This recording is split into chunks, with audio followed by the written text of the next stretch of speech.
Well, the corporate media is not news. It is propaganda that Yeah. is basically their entire function is to protect and preserve our decrepit capitalist system. I mean, they serve the same purpose as both capitalist parties in Washington Yeah. do, to continue this system which exploits the labor of the poor and the working class to enrich the ruling class. I mean, how often do you hear a story on MSNBC or CNN that's a story about, a policy that would help the working class?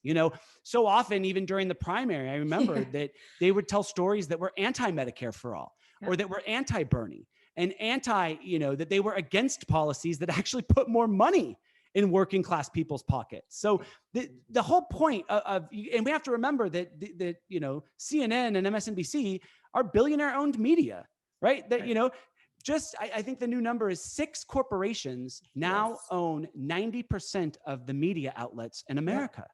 Mhm. Just 6 giant corporations own Yep. 90% of our media. And so they're never going to give a platform to someone like Brianna, or someone like myself, or someone like you guys who are actually fighting for the poor and the working class. They're going to Yeah. give people a platform. The other day I said, MSNBC pundits, they're like the neoliberal whisperers. They literally, like, their whole point is to just tell comfortable liberals Yeah. that everything is okay. Yeah. Despite the fact that we have 140 million Americans who are poor or low income, we have 92 million Americans who are either underinsured or uninsured, and the black-white wealth gap is as wide today as it was back in 1968. So nothing is okay in our country right now.